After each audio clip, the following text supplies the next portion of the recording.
राजस्थान में मेवाड़ की धरती पर दो उपचुनाव हो रहे हैं, वल्लभनगर और धरियावद। दोनों तरफ पूरे देश की नजर इसलिए है कि पूरा देश परेशान है महंगाई से, केंद्र सरकार के धोखे से, केंद्र सरकार के जुल्म से। जब मोदी जी चुनाव लड़ने गए तब उन्होंने वादा किया था अब और नहीं महंगाई की मार, अब की बार मोदी सरकार। उन्होंने वादा किया अब और नहीं पेट्रोल डीजल की मार, अब की बार मोदी सरकार।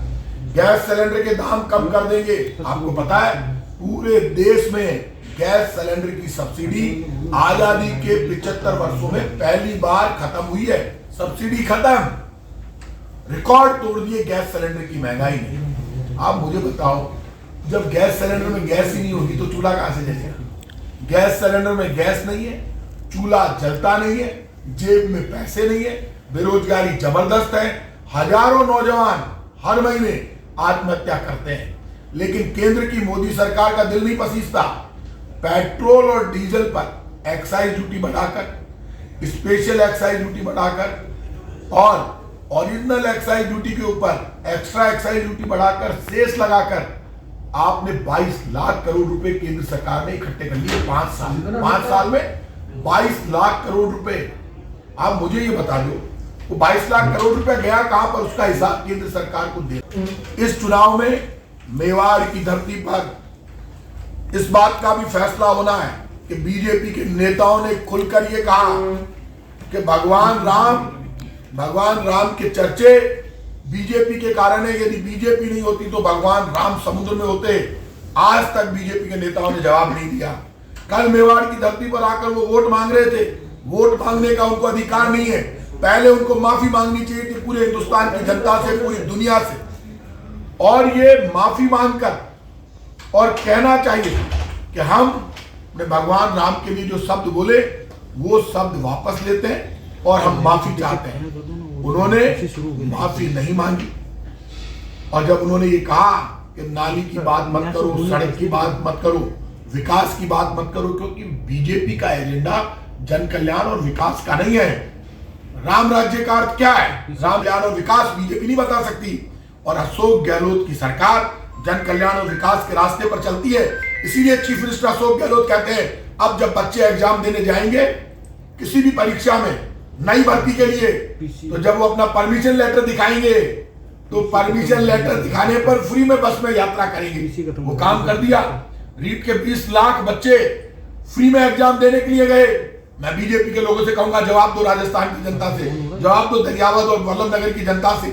आप ट्रेनों में फ्री क्यों नहीं कर रहे? ट्रेन तो मोदी जी के हाथ में, बीजेपी के हाथ में है।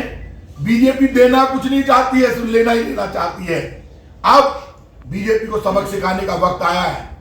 गांव गांव में किसान बैठा है, किसानों को कुचल कर मार दिया, गाड़ी के नीचे कुचल कर मार दिया, वहां लोगों को पहुंचने नहीं दे रहे।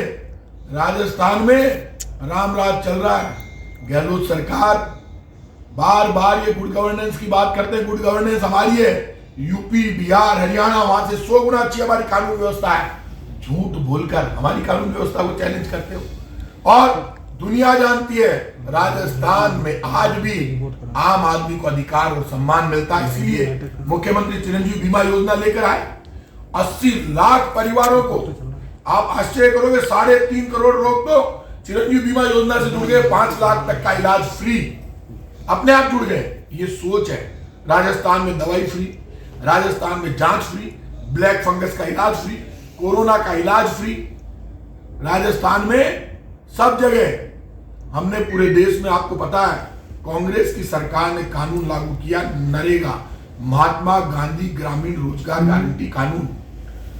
बीजेपी क्यों नहीं लागू करती पूरे देश में महात्मा गांधी शहरी रोजगार गारंटी कानून? शहरों में रोजगार नहीं, बीजेपी करती कुछ नहीं है। कल अशोक गहलोत जी आए, उन्होंने वल्लभनगर और धरियावद में कहा कि हमने 18 महीने तक कोरोना से जंग लड़ी है। हम 13 महीने हमने काम किए, लेकिन 13 महीने में रिकॉर्ड काम हुआ है। कोरोना में मुख्यमंत्री ने नारा दिया, अशोक गहलोत जी ने, कोई भूखा नहीं सोएगा।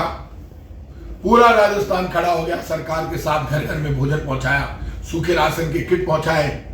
ये हमारी सरकार की सोच है। फिर नारा दिया, इलाज के अभाव में किसी की मौत नहीं होगी, मेरा पूरा खजाना खाली कर दूंगा, चीफ मिनिस्टर बोले। लेकिन कोशिश ये होनी चाहिए एक भी मौत नहीं हो। चीफ मिनिस्टर ने कहा, हाथ जोड़ के आकर बड़ी बड़ी बातें कर रही थी। 201 मीट्रिक टन ऑक्सीजन राजस्थान को कम मिल रही थी। चीफ मिनिस्टर हाथ जोड़कर ऑक्सीजन मांग रहे थे, बीजेपी ऑक्सीजन नहीं दिला पाई। बीजेपी के नेता कह रहे थे ऑक्सीजन कम मिल रही है, कोई मदद नहीं कर पाए।